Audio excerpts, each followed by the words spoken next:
The rowboat scraped against ice at the river's edge, and Beatrice Johnson's hands were already numb before she'd even dipped the oars into the freezing water. But she pushed off anyway, because the children waiting in the schoolhouse on the other side needed her more than she needed warm fingers. It was December 1883 in Arizona Territory, and the winter had descended on Wilcox with an unusual ferocity that turned the normally placid San Pedro River into a churning challenge each morning.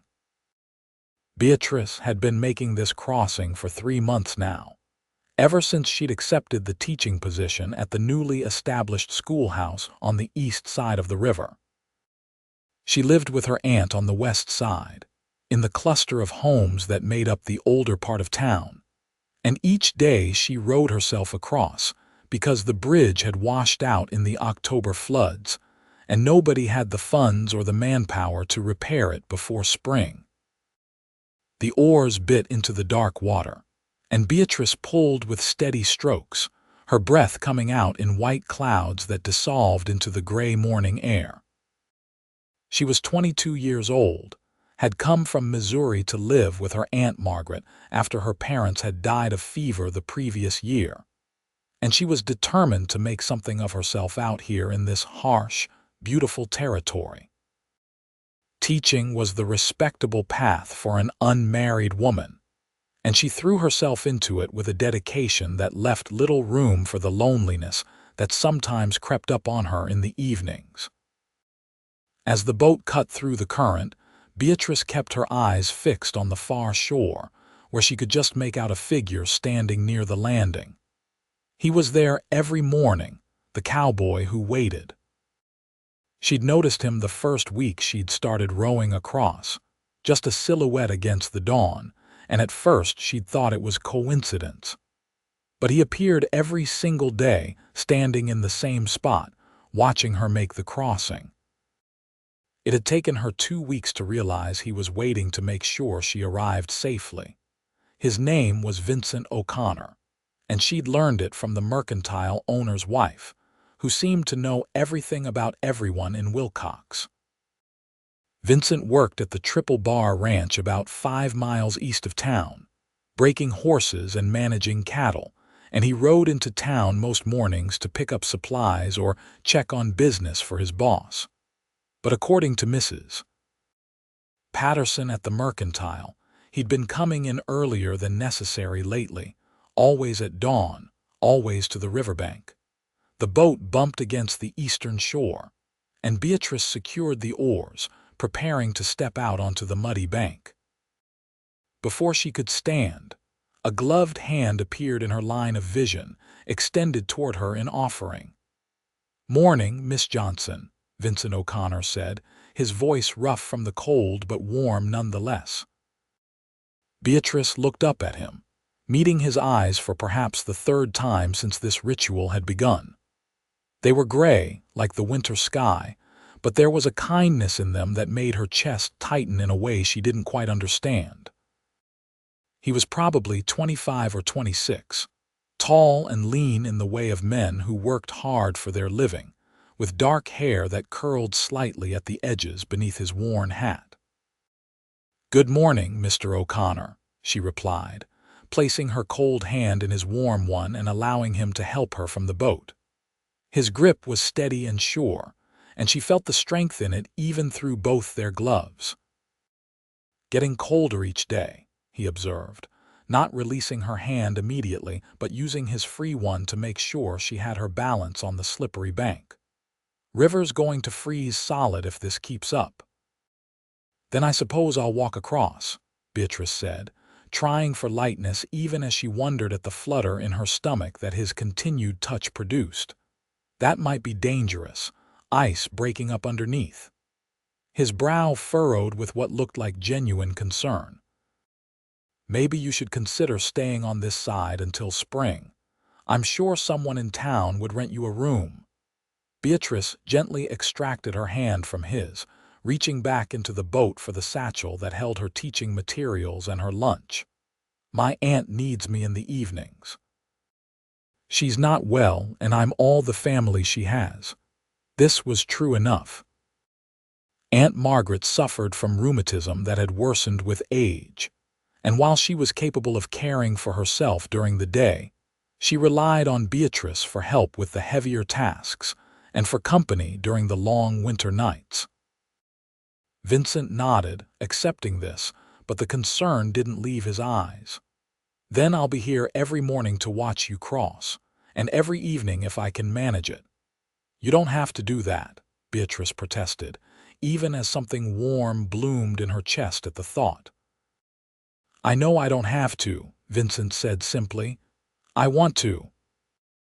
They stood there in the cold morning air for a long moment, looking at each other, and Beatrice felt something shift between them, some acknowledgement of a connection that had been building through all these silent mornings of his watching and waiting. "I should get to the schoolhouse," she finally said, breaking the moment because she didn't know what else to do with the feelings swirling inside her. "Of course." Vincent stepped back, giving her space. "You have a good day, Miss Johnson." "You too, Mr. O'Connor." Beatrice walked up the bank toward the schoolhouse, very aware of his gaze following her, until she disappeared around the bend in the path.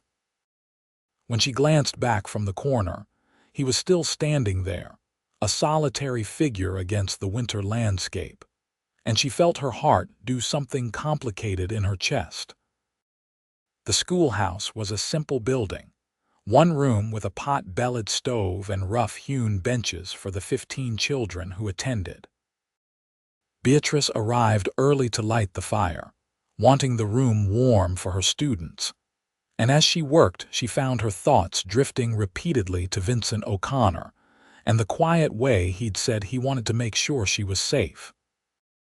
The children began arriving around 8, bundled in whatever warm clothes their families could provide, their faces red from the cold. There were the Morrison twins, 7-year-old boys who were more interested in wrestling than reading, Sarah Chen, whose father ran the laundry, the 3 Palmer girls whose mother had died giving birth to the youngest, and an assortment of other children from the ranches and homesteads around Wilcox. Beatrice taught them reading and arithmetic, geography and history, and she did it with a patience and enthusiasm that won even the most reluctant students over.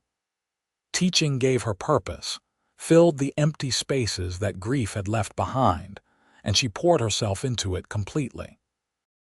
At noon, the children ate the lunches they'd brought from home, and Beatrice ate the bread and cheese she'd packed that morning. Young Sarah Chen approached her desk, hesitant and shy.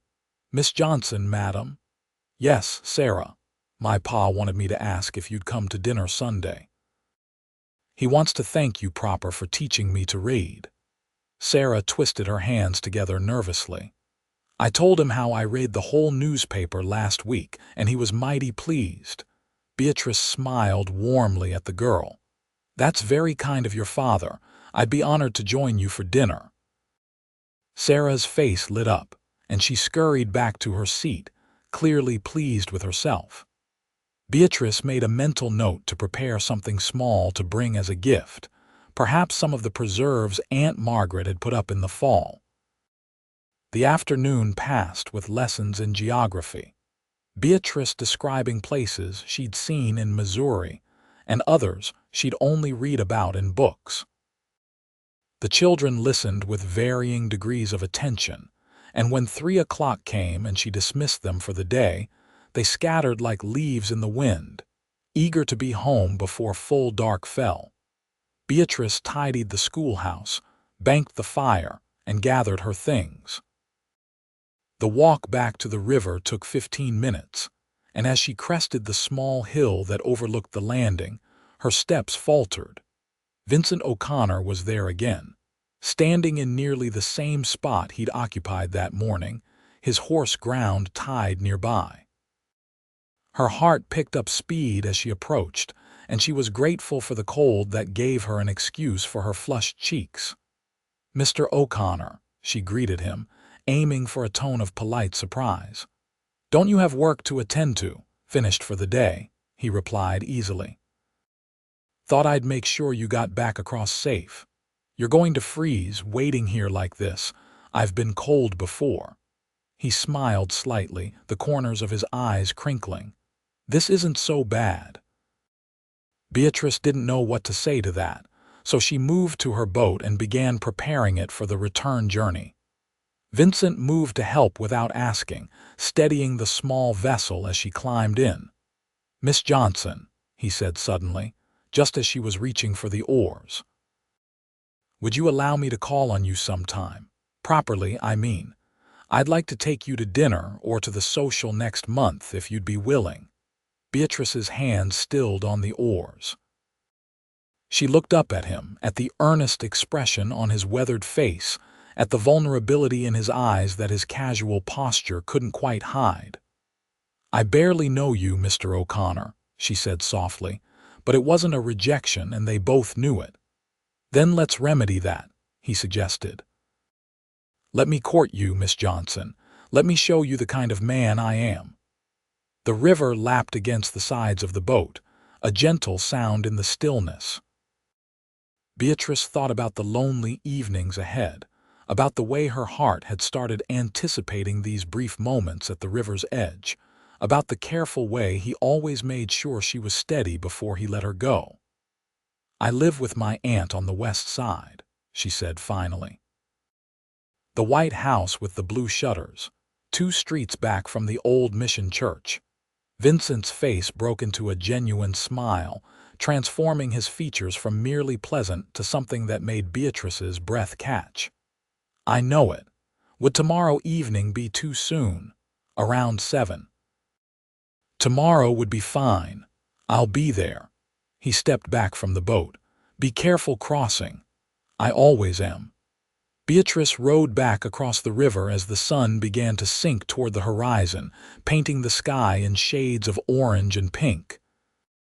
She could feel Vincent watching her the entire way, and when she reached the far shore and turned to look back, he raised his hand in farewell before mounting his horse and riding east toward the Triple Bar Ranch. Aunt Margaret was sitting by the fire when Beatrice arrived home, her knitting in her lap and a knowing look in her faded blue eyes. "You're smiling," the older woman observed. "That's new." Beatrice set down her satchel and hung up her coat, buying herself a moment to compose her expression. "Am I? Don't play coy with me, child. I may be old, but I'm not blind. What's his name?" There was no point in trying to hide anything from Aunt Margaret, who had an uncanny ability to see straight through any pretense. Beatrice sat down in the chair across from her and told her about Vincent O'Connor, about his vigil at the river and his request to court her. "O'Connor," Margaret mused. "Irish family, came over during the potato famine if I recall correctly. His father worked himself to death on the railroad. Mother took sick and passed when Vincent was just a boy. He was raised by his uncle, learned ranching, and by all accounts he's a good, honest man." She fixed Beatrice with a sharp look. "But more importantly, what do you think of him?" "I think," Beatrice said slowly, "that I'd like to know him better." "Then you'd better make sure the good china is clean for when he comes calling tomorrow." Beatrice laughed despite herself. "How did you know? You have that look about you, like springtime after a long winter." Margaret's expression softened. "Your mama would be happy to see you smiling again, Bea. She worried about you being alone." The mention of her mother brought the familiar ache of loss, but it was gentler now, softened by time and distance. "I miss her. I miss them both." "I know you do, sweetheart, but life keeps moving forward whether we're ready or not. Might as well move with it." The next day seemed to crawl by with agonizing slowness. Beatrice made her morning crossing, and Vincent was there as always. But their interaction was brief and almost shy, weighted with the awareness of his impending visit. She taught her students with only half her attention, grateful that they were well behaved enough not to exploit her distraction. And the return crossing that evening felt like it took twice as long as usual. She bathed carefully, washed her hair and pinned it up in a style that was simple but flattering, and dressed in her best day dress, a deep green wool that brought out the color of her eyes. Aunt Margaret supervised these preparations with barely concealed amusement, offering advice that Beatrice alternately accepted and ignored. Vincent arrived promptly at 7, clean-shaven and wearing what were clearly his Sunday best clothes, a bunch of winter flowers clutched somewhat awkwardly in one hand. They were humble blooms, probably purchased from Mrs. Patterson at the Mercantile, but Beatrice was touched by the gesture nonetheless. "These are for you," Vincent said, extending the flowers, "and these are for your aunt." He produced a small box of chocolates from his coat pocket, something that must have cost him dearly given the price of such luxuries in Wilcox. Margaret accepted the chocolates with visible pleasure and invited Vincent to sit in the parlor while she made tea. The house was modest but comfortable, warmed by the fire and furnished with pieces Margaret had brought west when she'd followed her late husband to the Arizona Territory 30 years before.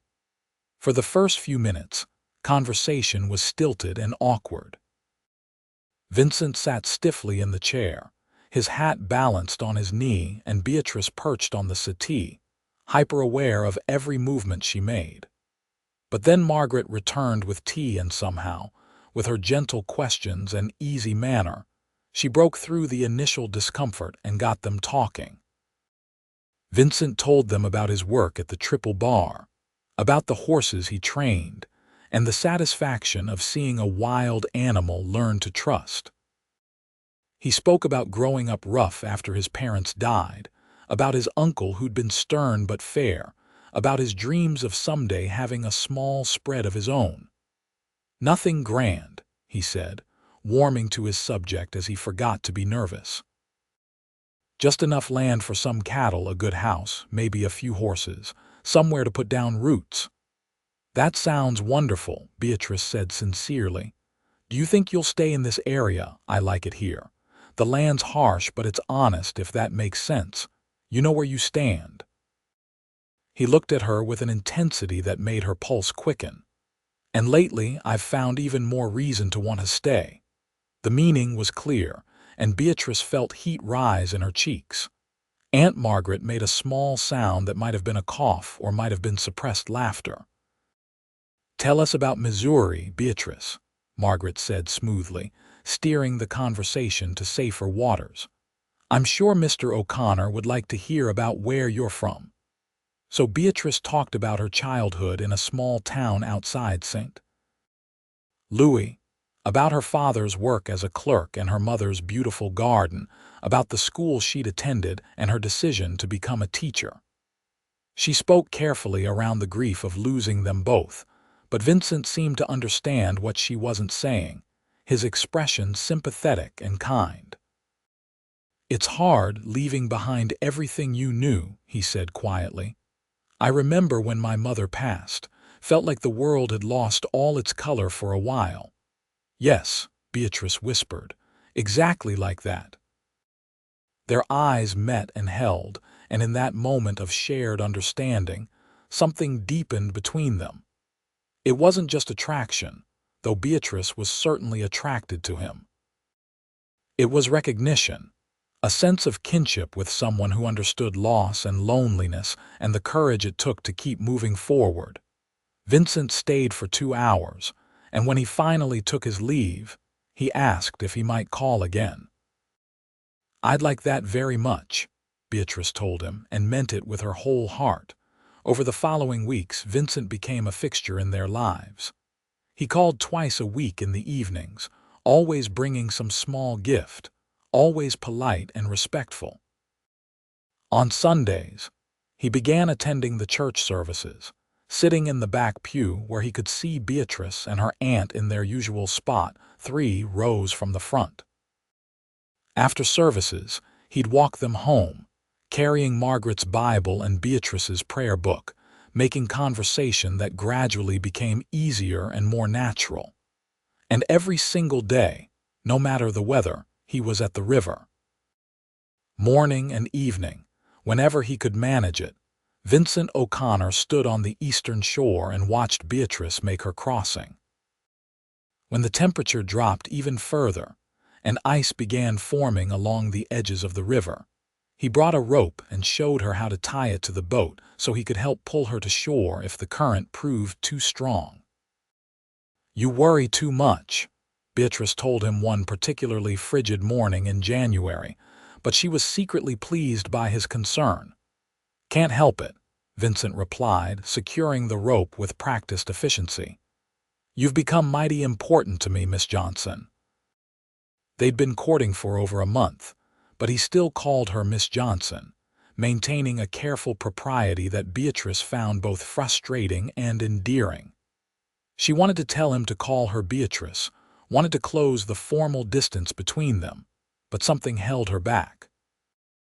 Perhaps it was her own uncertainty about what she was feeling, about how quickly this man had become central to her happiness.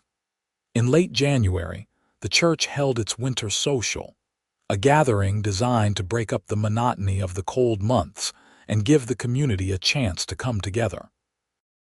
Beatrice attended with Vincent as her escort, and she was intensely aware of the looks and whispers that followed them. Wilcox was a small town, and the schoolteacher being courted by one of the triple-bar Cowboys was apparently a matter of great interest. Vincent was attentive without being overbearing, bringing her punch and staying close but not so close as to cause scandal. When the dancing started, he asked her for the first waltz with such earnest formality that she had to smile. "I'm not much of a dancer," he admitted as he led her onto the floor, "but I'll do my best not to step on your feet." "I'll take my chances," Beatrice replied, placing her hand in his. The fiddle player struck up the tune and they began to move. Vincent was telling the truth about his dancing skills. He was passable at best, but what he lacked in grace he made up for in steady reliability. He held her carefully as if she were something precious, and Beatrice found herself leaning into his strength, trusting him to guide her through the steps. "I've been thinking," Vincent said as they turned together, his voice low enough that only she could hear, "about what comes next. For us, I mean." Beatrice's heart began to pound. "Have you? I know it's soon.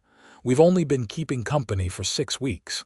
But Beatrice," he used her first name for the first time and the intimacy of it sent shivers through her, "I know my own mind. I've known it since the first time I saw you rowing across that river, so determined and brave. I'm in love with you." The world seemed to stop. The music continued. The other dancers swirled around them, but Beatrice was aware only of Vincent's gray eyes looking into hers, of the truth written plainly on his face. "Vincent," she breathed, and saying his name felt like permission, like stepping over some invisible threshold into new territory.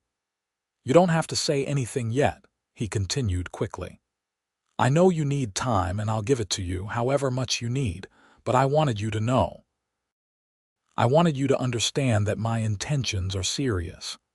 I'm falling in love with you too," Beatrice heard herself say, the words tumbling out before she could second-guess them. "It scares me how much." Vincent's face transformed with joy and he pulled her slightly closer, as close as propriety would allow. "Don't be scared. I'll take care of you, Beatrice. I swear it." They finished the dance in silence, but it was a comfortable silence, full of promise and possibility. When the music ended, Vincent didn't immediately release her, and Beatrice didn't step away. They stood there for a moment too long, just looking at each other, until someone cleared their throat nearby and they broke apart, both blushing like teenagers. The rest of the evening passed in a blur of happiness. Beatrice danced with a few other men, as was expected, but she was always aware of where Vincent was, and he was always watching her with that look in his eyes that made her feel beautiful and cherished.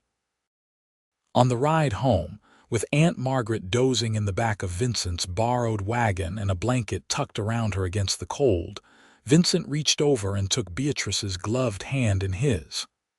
"I meant what I said," he told her quietly. "Every word."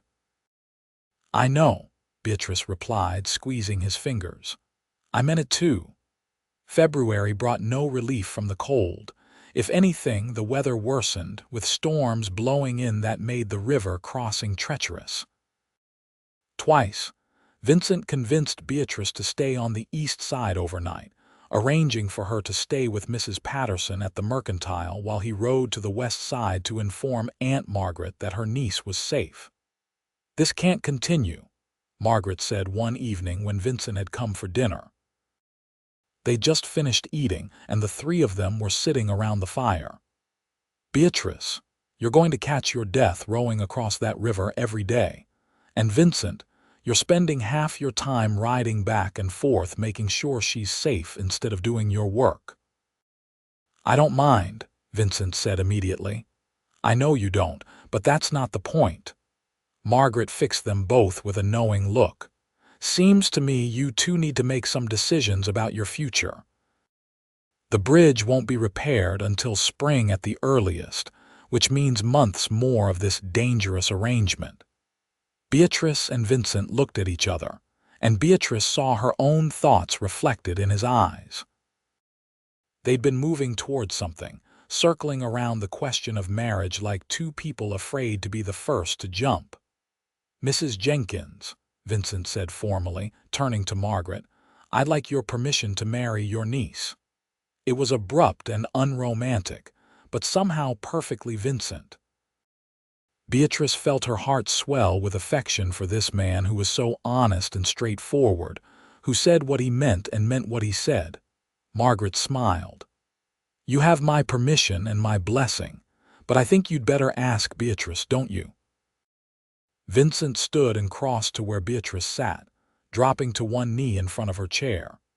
He took both her hands in his, and she could feel the calluses on his palms, the strength in his fingers.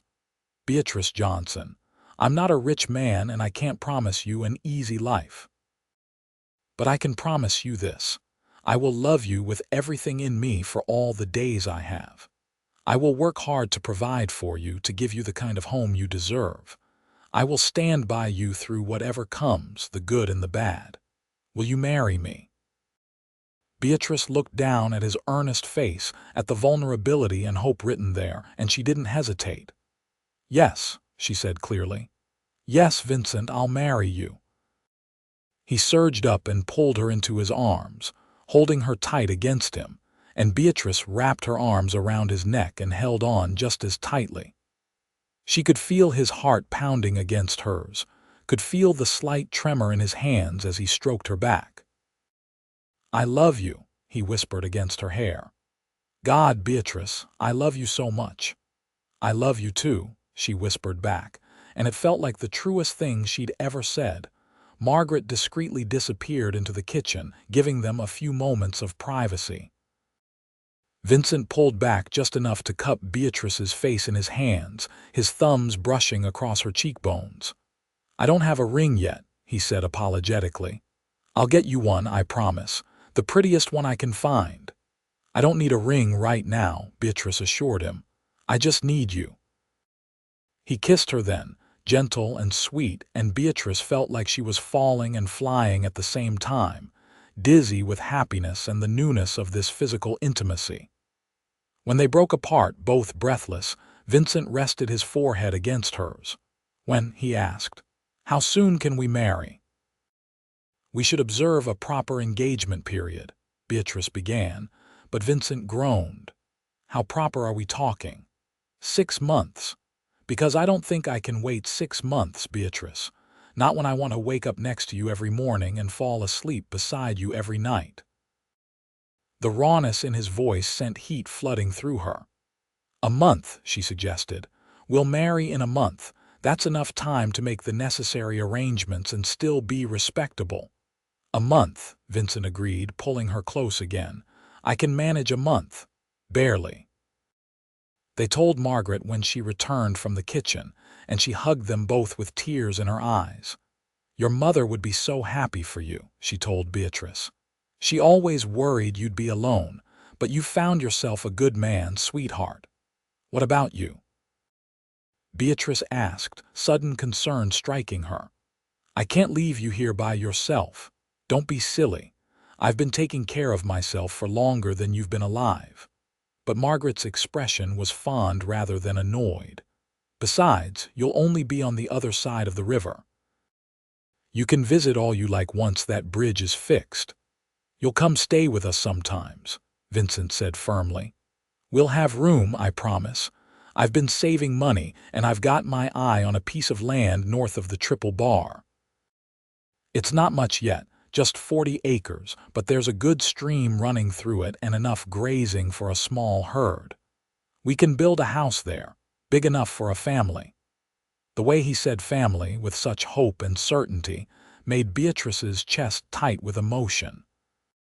She'd lost her family, mourned them deeply, but here was Vincent offering her a new one, a future full of possibility. The next month passed in a flurry of preparation. Beatrice continued teaching and making her daily crossing, but now Vincent had a specific purpose in waiting for her. He'd use those brief moments at the river to discuss their plans, to tell her about the progress he was making on purchasing the land, to simply reassure himself that she was real, and this was truly happening. He presented her with a ring 3 weeks before the wedding, a simple gold band with a small but genuine diamond, and Beatrice cried when he slipped it onto her finger because it was perfect, because he'd spent money he'd been saving for his land to buy it for her, because it meant he was choosing her above his dreams. "You are my dream," he told her when she tried to protest the expense. "The land is just land. You're my whole future." They were married on a bright March morning in the small church with half of Wilcox in attendance. Beatrice wore her mother's wedding dress, altered to fit her by Aunt Margaret's skilled hands, and she carried a bouquet of early spring flowers that Vincent had ridden 20 miles to find. Vincent wore a new suit purchased especially for the occasion, and when Beatrice saw him waiting at the front of the church, looking at her like she was the answer to every prayer he'd ever prayed, she felt her eyes fill with tears. The ceremony was simple and traditional. They spoke their vows in clear, steady voices, promising to love and honor each other for all their days. When the minister pronounced them husband and wife and told Vincent he could kiss his bride, he did so with a tenderness that made several of the women in attendance sigh audibly. The reception was held in the church hall, with food contributed by various townspeople and music provided by the same fiddle player who'd played at the winter social. Beatrice danced with her new husband, with her students who were delighted to see their teacher so happy, with elderly Mr. Chen who told her that his daughter Sarah had been reading entire books now thanks to her teaching. As the sun began to set, Vincent pulled her aside, his eyes dark with promise and anticipation. "Ready to go home, Mrs. O'Connor, Mrs. O'Connor." Beatrice tested the name in her mind and found it fit perfectly. "Yes," she said, "take me home." Home, for the moment, was a small house Vincent had rented on the east side of the river, close to the land he'd purchased. It was humble but clean, with 2 rooms and a pot-bellied stove and furniture that was mostly borrowed or scavenged. But Vincent had filled it with wildflowers. Every surface that could hold a jar or a cup had blooms spilling from it, and the gesture was so sweetly romantic that Beatrice felt tears prick her eyes again. "You like it?" Vincent asked, suddenly uncertain as he watched her survey their home. "It's perfect," Beatrice assured him, turning to slide her arms around his waist. "Everything is perfect." That night, they came together as husband and wife, and Beatrice discovered that the passion she'd felt building between them was just the surface of something much deeper. Vincent was gentle and patient with her inexperience, and when they finally joined together, it felt like the most natural thing in the world, like they'd been made to fit together exactly this way. Afterwards, lying in Vincent's arms with her head on his chest and his heartbeat steady beneath her ear, Beatrice felt a sense of peace she hadn't known since before her parents died. This was where she belonged, with this man, building this life, looking toward this future. "What are you thinking?" Vincent asked softly, his fingers tracing idle patterns on her shoulder. "That I'm happy," Beatrice replied. "That I love you, that I can't wait to see what comes next for us." "I love you too," Vincent murmured, pressing a kiss to the top of her head. "More than I thought it was possible to love anyone."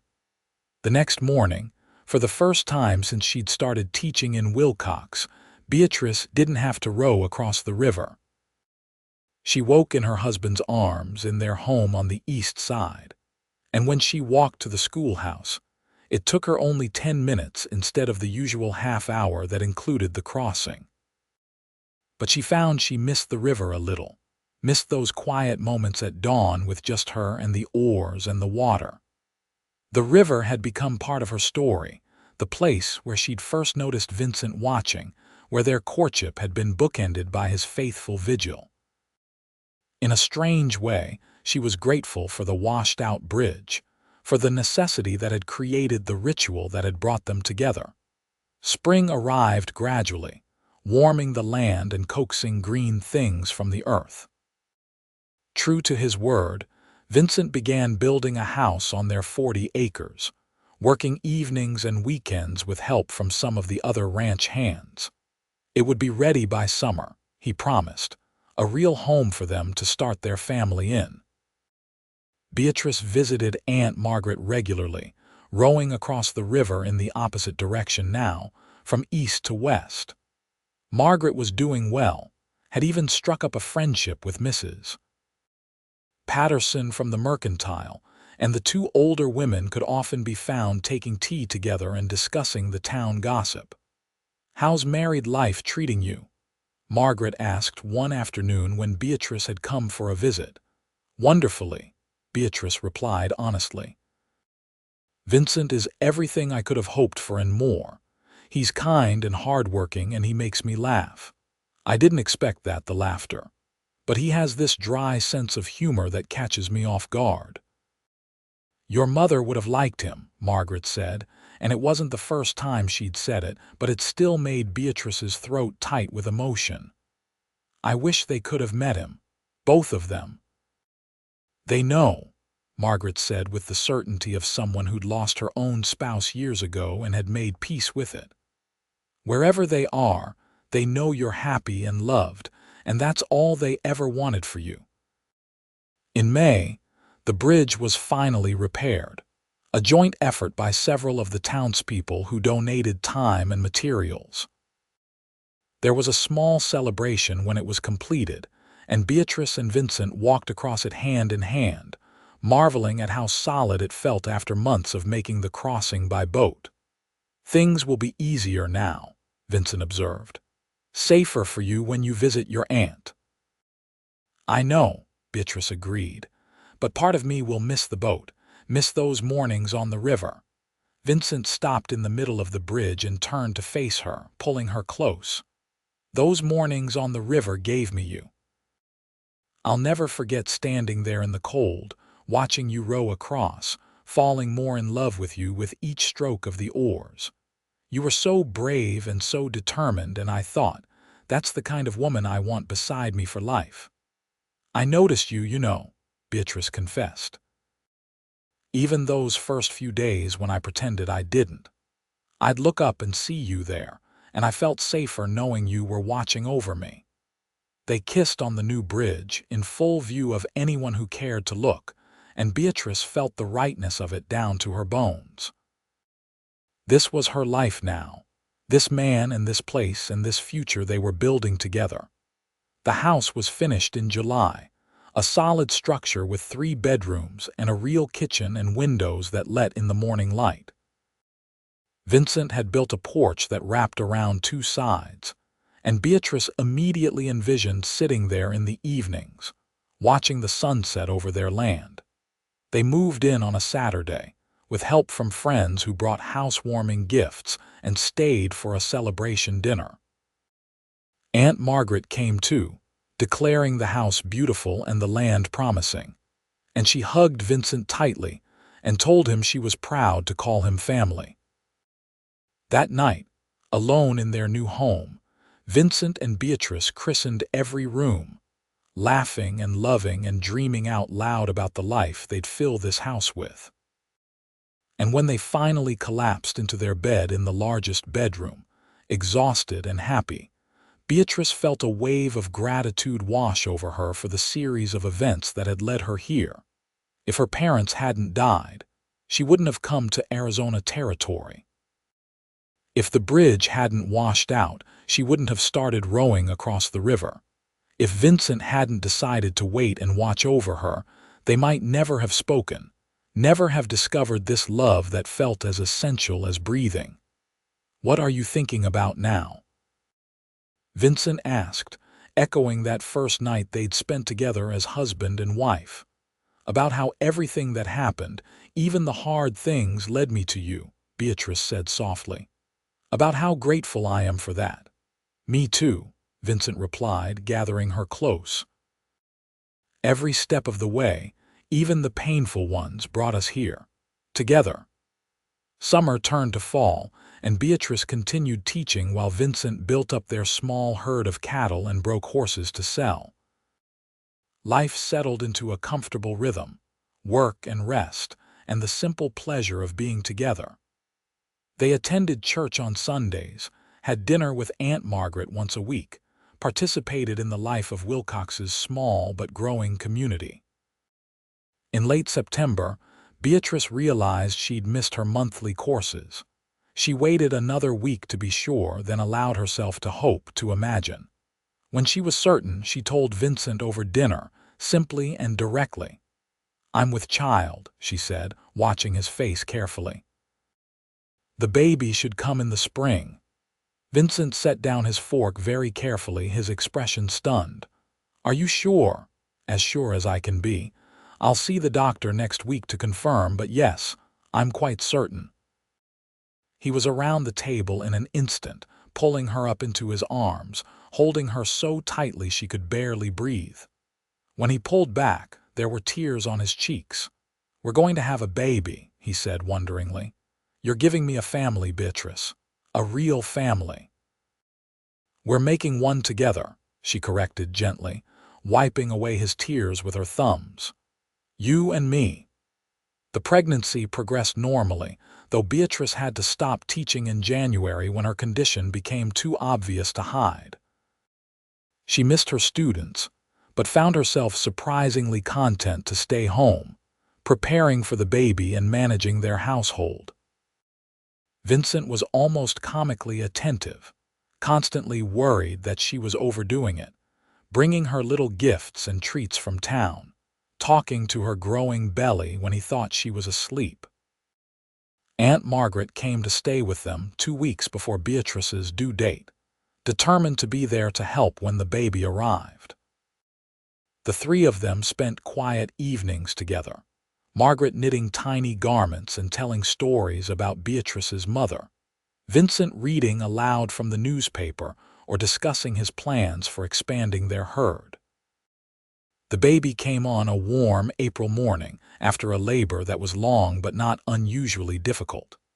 Vincent paced outside the bedroom door while Margaret and Mrs. Patterson, who served as the town's midwife, attended to Beatrice. When the baby's first cry rang out, strong and healthy, Vincent burst through the door, propriety forgotten. "A boy," Margaret announced, smiling through tears. "You have a son." Vincent approached the bed slowly, almost reverently, and when Beatrice held out their son to him, he took the tiny bundle with shaking hands. The baby had stopped crying and was looking up at his father with unfocused eyes, and Beatrice watched her husband fall completely in love. "Hello, little one," Vincent whispered. "I'm your pa, and I promise you I'm going to do everything I can to be a good one." They named him William after Vincent's father, and he was a good baby, healthy and happy and loved beyond measure. Vincent proved to be a devoted father, helping with night feedings and diaper changes without complaint, spending every free moment with his wife and son. When William was 3 months old, Beatrice tentatively mentioned returning to teaching in the fall. Vincent supported the idea immediately. "We can manage it," he said confidently. "Your aunt would probably love to watch William during the day, and if not, Mrs. Patterson mentioned that her daughter is looking for work. We'll figure it out, Beatrice. I don't want you to give up something you love." In the end, Aunt Margaret was delighted to care for her great-nephew, and the arrangement worked beautifully. Beatrice returned to teaching that September, grateful to be back in the classroom but equally grateful to come home each evening to her husband and son. Life continued, marked by the changing seasons and the small milestones that make up a life well lived. William grew from baby to toddler, learning to walk and talk, trailing after his father whenever Vincent was home. On William's 2nd birthday, Beatrice told Vincent she was pregnant again, and this time there were no tears, just a whoop of joy and a spinning embrace that left her dizzy and laughing. Their daughter was born in the winter, another healthy child with her mother's green eyes and her father's dark hair. They named her Margaret after Beatrice's aunt, and the elderly woman cried when they told her. The years passed in a blur of happiness and hard work. Vincent's careful management grew their modest ranch into a successful operation, not wealthy but comfortable, with enough to provide for their family and save for the future. Beatrice taught for 10 years before deciding to focus fully on raising their children, and she never regretted either choice, the teaching or the leaving of it. William and Margaret were joined by 2 more children, another son named Thomas and a second daughter named Eleanor. The house that had seemed so spacious when they first built, it became full of noise and laughter, of children's games and lessons, of family dinners and bedtime stories. Aunt Margaret lived to see all 4 of her great nieces and nephews, remaining sharp and active well into her 80s. When she finally passed peacefully in her sleep, Beatrice mourned deeply, but found comfort in knowing that Margaret had spent her final years surrounded by family and love. Vincent proved to be everything he'd promised on that night he'd proposed. He was a devoted husband and father, hardworking and honest, still making Beatrice laugh with his dry humor even after decades of marriage. On their 20th anniversary, he surprised her with a new boat, a beautiful rowboat he'd commissioned, and had painted a deep blue that matched the Arizona sky. "I thought we could take it out on the river sometimes," he explained, looking oddly shy. "Relive those mornings when I fell in love with you."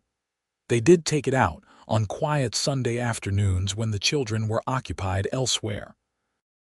Beatrice would row while Vincent sat in the stern and watched her with the same intensity he'd had all those years ago, and they'd talk about their life and their children and their dreams for the future.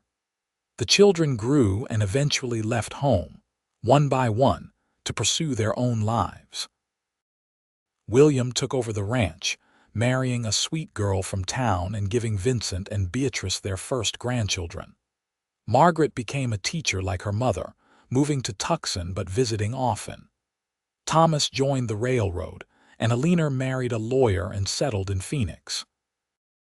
When they were in their 50s, with the ranch in William's capable hands and the house empty of everyone but themselves, Vincent and Beatrice found themselves back where they'd started, just the 2 of them. But instead of feeling empty, it felt like a gift, this time to focus solely on each other.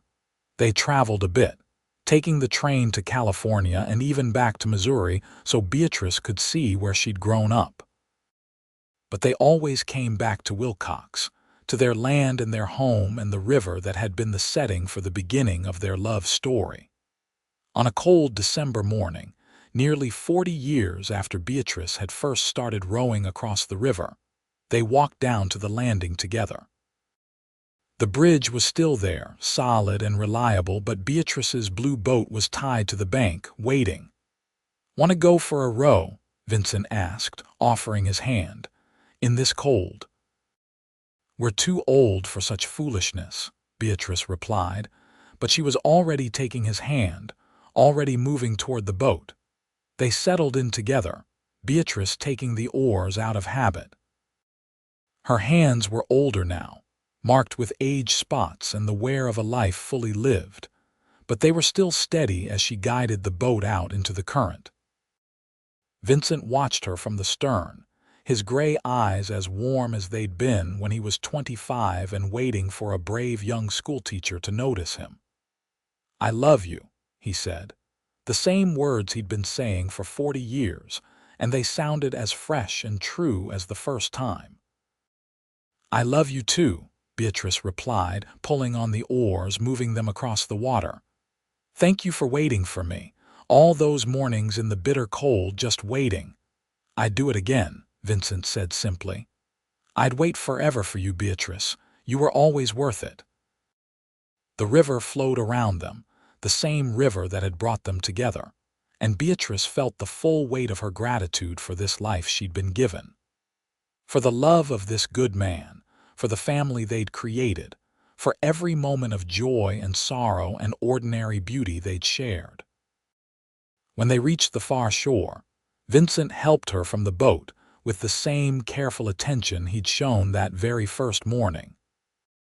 They stood on the bank, hand in hand, looking back across the water at the town that had become their home, at the life they'd built from nothing more than determination and love and faith in each other. "Ready to go home?" Beatrice asked. "With you?" "Always," Vincent replied, pulling her close for a kiss that was as sweet as their first and as comfortable as 40 years of marriage could make it. They walked back to their house together, their steps slower than they'd once been, but no less certain. Inside, a fire was waiting and hot coffee, and all the small comforts of a home well loved and long inhabited. They settled into their chairs by the hearth, and Vincent picked up the book he'd been reading aloud to her, and Beatrice picked up her knitting, and life continued in its gentle, precious way. The grandchildren came to visit often, drawn by Vincent's stories and Beatrice's cookies, and the palpable love that still existed between their grandparents. They'd ask about how their grandparents had met, and Vincent would tell about watching a beautiful young woman row across a freezing river every single day, too stubborn and too dedicated to let a little thing like bitter cold stop her from doing her job. And Beatrice would add how she'd noticed him waiting, how she'd felt safer knowing he was there, how his faithfulness had won her heart before she'd even really spoken to him. "That's so romantic," their granddaughter Emma would sigh, and Vincent and Beatrice would share a smile over her head, remembering. In their 70s, when the winters became harder to bear and Vincent's joints ached with old injuries from decades of ranch work, they talked about moving to town, to somewhere easier to manage. But neither could quite bring themselves to leave the house Vincent had built, the land they'd worked together, the view of the river that had been the setting for so many important moments. So they stayed, and William checked on them daily, and life continued its forward march. They celebrated their 50th anniversary surrounded by children and grandchildren and even a few great-grandchildren, and when people asked them the secret to a long and happy marriage, they always said the same thing. "We chose each other every day," Beatrice would say. "And we were never afraid of hard work," Vincent would add. "And we always remembered to be grateful," they'd finish together.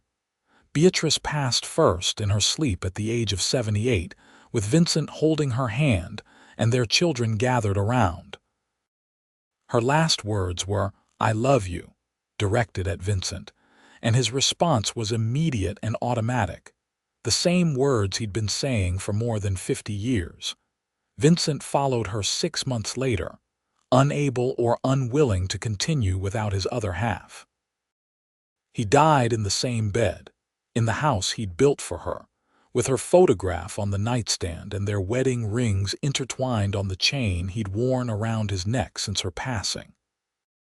They were buried side by side in the Wilcox Cemetery, under a headstone that read "Together Always" and bore both their names and dates.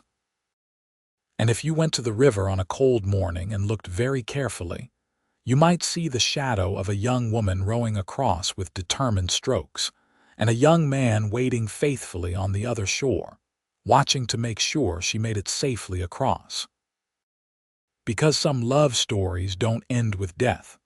Some love stories become part of the land itself, woven into the fabric of a place until they're inseparable from it. The river still flows through Wilcox, Arizona, and the bridge still stands, and somewhere in the memory of the town, there's still a schoolteacher in a rowboat and a cowboy who loved her enough to wait in the bitter cold, day after day, until she was ready to row across to him for good. Their children and grandchildren continue to live in the area, carrying on the legacy of hard work and devotion that Vincent and Beatrice had modeled. The ranch stayed in the family, passed down through generations, and the house that Vincent built still stood strong more than a century later, occupied now by their great-great-grandchildren who heard the story of the rowboat and the river and the faithful cowboy, and vowed to love as deeply and as truly as their ancestors had. The blue boat that Vincent had commissioned for their 20th anniversary was preserved by the family, kept in a place of honor in the barn, and on special occasions, descendants would take it out on the river and remember the couple who'd started it all. They'd remember the courage it took to row across a freezing river every day, the faithfulness it took to wait every morning and evening, the love that grew from those small, consistent acts of determination and devotion. And sometimes when the grandchildren asked what the most important thing was, what lesson they should take from Vincent and Beatrice's story, the answer was always the same: show up. Be faithful. Choose love, even when it's hard, especially when it's hard. And never underestimate the power of waiting for someone, of showing them through your actions that they matter, that they're worth standing in the cold for, worth building a life around. That was the legacy of the schoolteacher and the cowboy, of the woman who rowed and the man who waited. Not wealth or fame, but something better. A love story that lasted a lifetime and echoed through generations, reminding everyone who heard it that true love wasn't just passion and romance, though those things mattered. True love was also consistency and faithfulness, and the choice to show up, day after day, no matter how cold the morning or how strong the current. It was rowing across when it would be easier to stay home. It was waiting when you could be doing 100 other things. It was building a life together, stone by stone and day by day, until you looked back and realized you'd created something beautiful, something lasting, something worth telling stories about on winter nights when the grandchildren gathered close and asked, one more time, about how it all began. It began with a rowboat and a river and bitter cold. It began with a young woman who was too determined to let obstacles stop her, and a young man who was patient enough to wait until she noticed him. It began with small moments that added up to something extraordinary, with ordinary people who chose to love each other in ordinary ways that somehow became extraordinary simply because they kept choosing it, kept showing up, kept rowing across, and kept waiting on the other side. And in the end, that's what mattered. Not the grand gestures, though those had their place, but the daily choice to love, to serve, to honor the commitment they'd made to each other on that bright March morning when they'd stood before God and the community and promised forever. They'd kept that promise, Vincent and Beatrice O'Connor. They'd kept it through 48 years of marriage, through raising 4 children, through building a ranch and a home and a life that mattered. They'd kept it through good times and hard times, through plenty and want, through sickness and health, exactly as they'd vowed. And because they'd kept it, their family flourished. Because they'd shown what real love looked like. Not just the feeling but the action. Not just the romance but the reality. Their children and grandchildren and great-grandchildren had a model to follow, a standard to aspire to. The story of Beatrice and Vincent became part of family lore, told and retold, embellished slightly with each telling but always true in its essentials. Always the rowboat and the river. Always the bitter cold and the faithful waiting. Always the love that grew from those humble beginnings into something that shaped generations. And if you visit Willcox, Arizona today, you can still see the river where it happened. The bridge is modern now, rebuilt several times since Vincent helped repair it that spring of 1884. But the river is the same, flowing as it always has, and if you're there at dawn on a cold morning, you might find yourself thinking of a young woman rowing against the current and a young man watching from the shore, and you might understand a little better what love really means. It means showing up even when it's hard. It means waiting even when it would be easier to walk away. It means choosing someone, not just once but over and over, day after day, morning after morning, until all those choices add up to a lifetime. And a lifetime adds up to a legacy. And a legacy becomes a story that people tell to remind themselves that true love is real and worth fighting for and waiting for and rowing through bitter cold for. That's what Beatrice and Vincent O'Connor's life together proved. And that's why their story endures, passed down through the family and whispered about in Willcox when people talk about the old days and the people who built this town and made it what it is. They were ordinary people who lived an extraordinary love story, and their legacy is the reminder that we all have that capacity within us, if we're brave enough to row across and patient enough to wait, if we're willing to choose love even when it's cold and the current is strong, and it would be so much easier to stay on our own shore, safe and alone. But Beatrice didn't stay safe and alone. She rowed across every day in bitter cold, and Vincent didn't go about his business and leave her to manage on her own.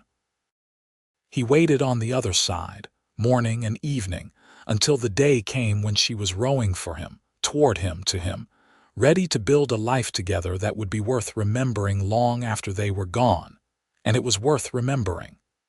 Every moment of it.